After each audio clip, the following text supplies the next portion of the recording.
Hello and welcome to my showcase review of my Mechanicum Knights collection. I thought, because I've recently reviewed the Acastus Knight Asterius over there, the big boy, I thought it'd be about time to give you a review of all of my Mechanicum Knights. I have about 34 Knights in total, and of course what you see here is 9 out of those 34. Once I've completed a couple more Cerastus Knights that I've picked up, I will then be doing a full sort of 34 Knight showcase before I crack on and spray them and paint them, and things. So I thought it'd be time to now give you a review of the showcase. What you're seeing here is about £1,250 worth of Mechanicum Knights. The cheapest ones are, of course, the Moiraxes at the front. They normally cost you about £45 each, with the weapons themselves £16.50, because typically you only get the Volkite View Glare and the GG's Siege Claw. So if you want any of the other weapons, you're going to have to pay sort of separate.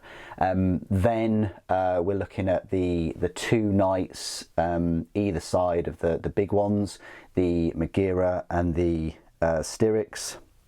The Megaera, for some reason in my head I always thought the Megaera was the one with the Volkite, but it's not. It's the one with the lightning cannon, which is the left hand side one with the better head, and then the one on the far right is the Knight Styx with the big Volkite weapon, I think.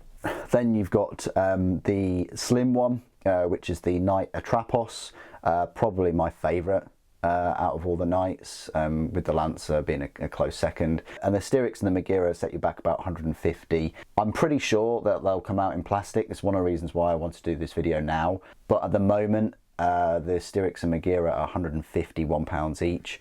The Atrapos is £225, which is, you know, pretty expensive. If and when they bring that out in plastic, pretty sure that will fall in line with the price of the rest of the other Cerastus Knights, which would be 120, so that'll save you 100 quid. And then the Acastus Knight Asterius at the moment is £400. So yes, quite pricey, considering that a Warhound Titan body is 420, although that is quite an old kit now, whereas this Asterius is all CAD designed.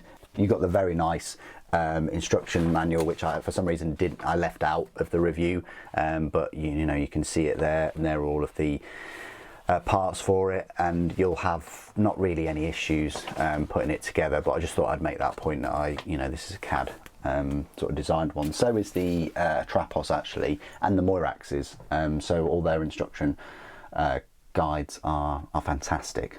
You won't have any issues. So the format of this review is similar to the rest of the reviews, in that we'll have a look at the Moiraxes first, talk about them and their weapons and things.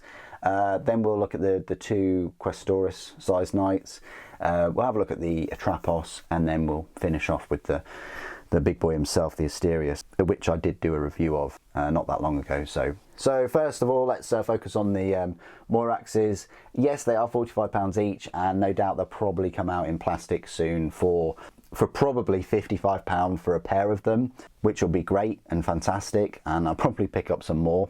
But as a combination kit, making use of the Armiger sort of plastic sprues, then with the Forge World resin, absolutely fantastic kit, and they're so fun to put together. They don't take too long.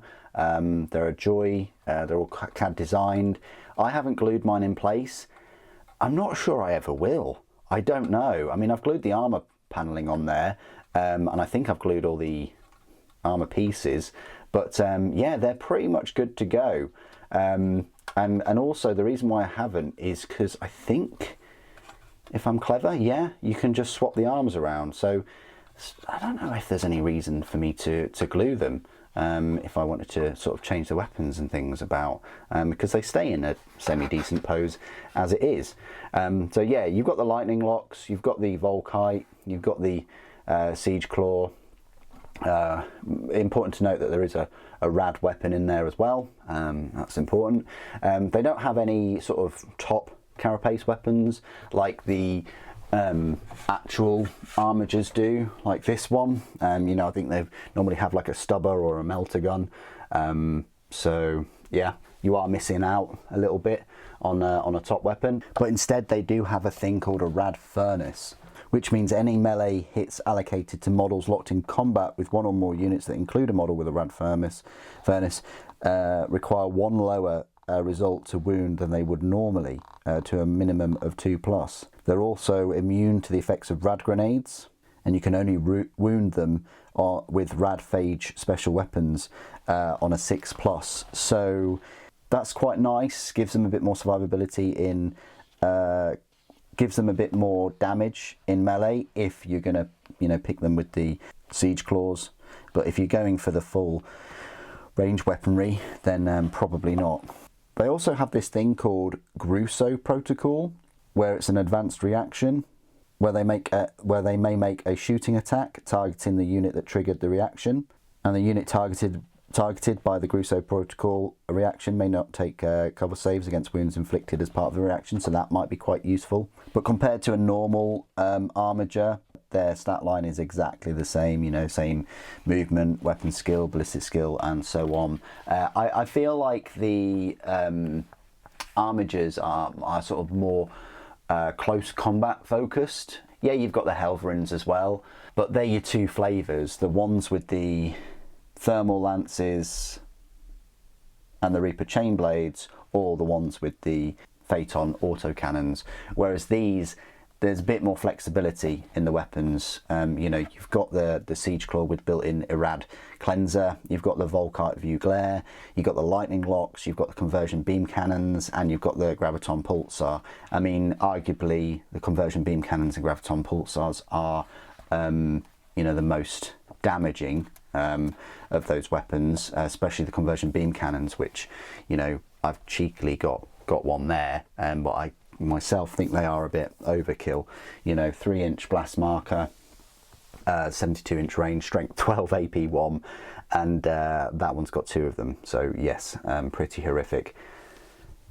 Lightning Locks are also quite special too, in that they're a nice 36-inch range, strength 7, AP3, heavy 1, blast 3-inch, rending 4+, shred and exoshock. So yeah, you know, they're great against vehicles because of the exoshock, can just shut them down. They're good for the rending, they're good for the AP3 against normal Space Marines, and they have the little sort of 3-inch blast markers. So you have 2 of these puppies, and then all of a sudden you've got you know, 4 3-inch AP3 blast markers just ripping holes out of your Space Marine units. I'm holding off buying any more Moraxes because I'm hoping that they'll come out in plastic. I can't see why they wouldn't at this point. Then we talk about the Styrics and the Megaera. Now, the Knight Paladin did come out 10 years ago now. Can you believe it? It's been 10 years. It's been a decade since the Knight Paladin came out. Crazy that it's been over 10 years since I unboxed that Knight, and that was a proper game changer for Games Workshop. The only downside of that plastic kit is, of course, the pose, in that you can only really have the legs in one way, you know, with the left leg moving forward and the right leg behind, and they do look a little bit like they're on surfboards. But nonetheless, Forge World stepped up to the challenge and brought out some resin goodies, resin parts, in the form of this Styrics with the Volkite Cheravile, I can't even pronounce it, but lovely looking weapon, nice kit. I like the carapace. No doubt this is probably going to be all in plastic at some point soon. You've also got a cheeky little Graviton gun there, and you've got the Siege Claw with built-in Irad Cleanser. You could equip it with a Reaper Chainsword if you wished as well. The only downside for this model, I think, is the head.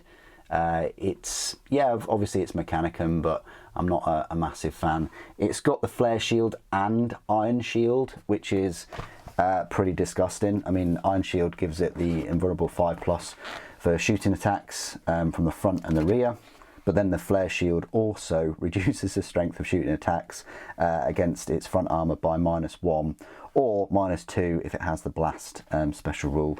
So that's quite nice, gives it more survivability, you know, considering its front armor is 13. The flare shield is something that I wish the Acastus Knight would have. But yeah, this one and the Megaera have those. Speaking of the Megaera, again, they stepped up and they changed a few things. They gave us a different looking Siege Claw. But all intents and purposes it's the same, just looks different, and they gave us this whopping great big lightning cannon. Very nice weapon, horrific, and also they changed the head, and the head looks way better now, and the head looks way better, and probably one of the best Mechanicum looking heads with that singular lens. The main reason why you picked the Megaera up was because of the lightning cannon, which is still only a 36-inch range, still strength 7, AP 3, but this time it's a large blast of 5 inches. Rending is still 4+, and Exoshock is 4+, but it now has shred as well. So it's a little bit better than you know, the lightning locks of the Moiraxes. I just wish it had further range. Like, giving this thing 48-inch range for a blast 5-inch would have, yeah, it probably would have been overpowered. It's also got a cheeky little plasma fusil there, and a plasma fusil is actually pretty decent. You know, it's a 36-inch range, strength 9, AP 2, ordnance 4, and pinning. So don't rule this like plasma sniper rifle type thing out as like a plasma gun. It's way better, you know, with those 4 shots being strength 9. It's kind of like a las cannon in a way, just a slightly shorter range. So that was the Knight Megaera. And then, of course, one of my favourite knights, the Atrapos. Absolutely fantastic model. I do hope that we do get this in plastic, and even though I've got one, you know, a second one would be nice in plastic. I don't need a second one, but it would be good just to compare them completely, because I'm very interested in how the Singularity cannon will go together in plastic, and the detail, because we've already had the phase cutter in the form of the Canis Rex Knight. But yeah, 2 absolutely incredible weapons there. The phase cutter itself has a range profile, a very short range though, 12-inch strength 10 AP2 -1. It also has a melee profile, which again, same strength but a better AP at 1, but it does have cumbersome, armor bane, and instant death. So might be worth not firing that and using it in close combat. The Singularity cannon is pretty scary. It's like a little black hole maker. It's not the furthest range at only 36-inch range, but it is only strength 8 AP 2. However, it is a 5-inch blast marker. It's haywire, concussive 1, and it has this special rule called Graviton Singularity, whereby before you even fire it, you roll a d6, and on a 1, the knight itself suffers a single wound. No saves or damage mitigation rules may be made. It just suffers 1 hull point. But on a 2 to 5, the weapon fires normally. That's fine. But on a 6, the attack is carried out with the Vortex special rule, which is absolutely crazy. The Vortex special rule has a number of paragraphs attached to it, but basically you place the blast marker, which remember is a 5-inch blast marker, so it's not small, and you leave it in place for the remainder of the battle. Then that's referred to as a vortex marker. The area under a vortex marker is treated as area terrain for the rest of the battle. You can't draw a line of sight through it, into or out of it, and models within the area can't draw a line of sight to any other model. Any models that move into that area immediately suffer 1 strength 10 AP 1 hit with the instant death and armor bane melee special rules. If they're vehicles and they suffer a penetrating hit, then it adds +3 modifier to the roll on the vehicle damage table. It doesn't confer a cover save, and no model within the boundary may use cover save granted by any other rule or effect. So it is literally firing these black holes into the battlefield on a 6. It's kind of area denial in a way. You know, you want to be firing that and getting those 6s to have like a wall of 5-inch markers that models can go in, but you know, instant death. Yeah. So that's why it's quite a fun knight. Yeah, it can, you know, cause itself damage, but it does have an extra hull point to mitigate that somewhat. And then finally, a very cool Acastus knight. They took the Porphyrion Acastus chassis with the Magna las cannons and the missile launcher and the las cannon. Yeah, I know, las cannons for defense weapons. And then they just dialed it up to Mechanicum in the form of these heavy conversion beamers. I still think they are a little bit underpowered, dare I say it, compared to sort of the normal conversion beamers that you can get on those Moiraxes. Only in the sense that the only difference you're getting with these big monstrous weapons is the 5-inch blast marker. Yes, they are twin linked, which means if the scatter dice does not roll a hit, you can choose to re-roll the dice. So there is that. You know, so you're almost guaranteed hits with them, and they do have the blind special rule. But I think the interesting weapon in this knight is actually the Carachnus mortar battery. You know, it's got a decent 60-inch range. It's got 7 different special rules. It's going to knock down the toughness of units for the rest of the battle, so that might be worth hitting a Primarch with it or something. It's got the shell shock. It's a massive 7-inch blast. It's always wounding on a 2+. And then obviously the Volkite culverins and things are a nice extra sort of 10 shots. Because of the whopping great big heavy conversion beam cannons at 72-inch range and their high strength 12 and AP 1 and its other long range weaponry that is primarily, I say primarily focused against infantry. So you've got the conversion beam cannons, which will, you know, absolutely melt infantry, but are also extremely good against vehicles. You've also got long-range weaponry that can melt softer, squidgier targets.